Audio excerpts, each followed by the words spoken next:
Welcome everyone to today's event from SuperCoder.com.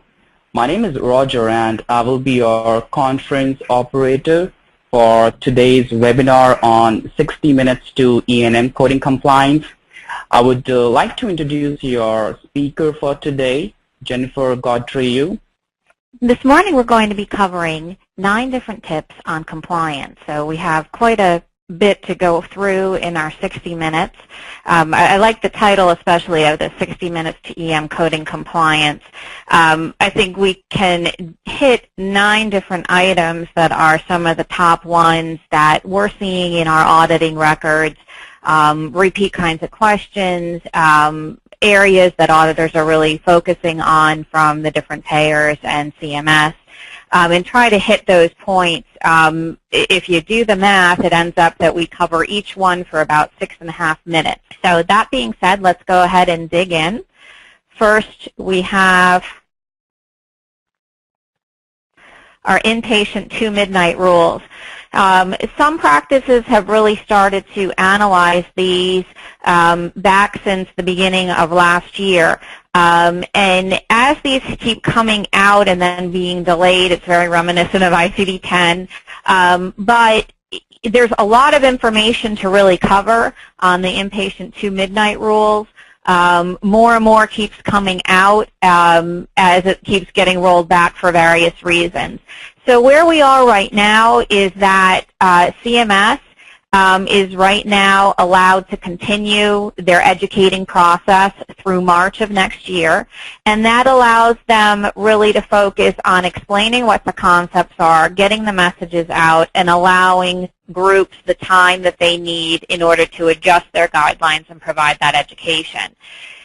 The recovery audit contractors are not allowed to conduct reviews of the inpatient hospital claims until after March of next year. So right now there are no reviews of this going on.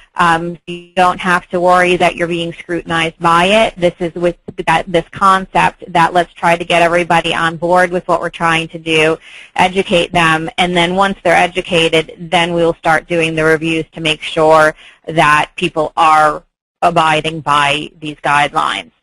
The inpatient prospective payment system rule that came out in August of this year to cover next year's payment system introduces no new guidelines. There is a lot of coverage on responses to the comments that have come in. A lot of these deal with questions about what counts under the 2 midnight rules, certain procedures that are being allowed in them, what exactly are the decisions, lots of clarifying questions on the credentialing process and the statements that clarify those. When you get into educating your providers on what counts for the rules, there are really 2 things to focus on. One is that you have to check for that admission visit, that there was actually a statement and admitting that patient to inpatient status. It has to be specific to that location. So you want that real verbiage of the inpatient admission. Some of that can be inferred, but you've got to have that clear location in there so that there's no differentiation or guessing as to whether it was an admission to observation or to inpatient status. And it must be the admitting physician who signs that statement prior to the patient's discharge. This can be a physician who's involved in the discussion and the decision-making prior to admitting the patient. So, that's what it has to be.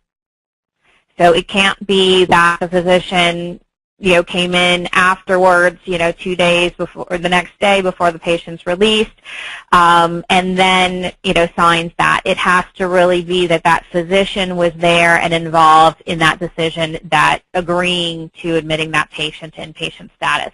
And this really goes to the core of CMS's intent of why they are doing the credentialing process and the statement, is that they want to prove that the physician is involved in the decision that the patient has to go into inpatient admission.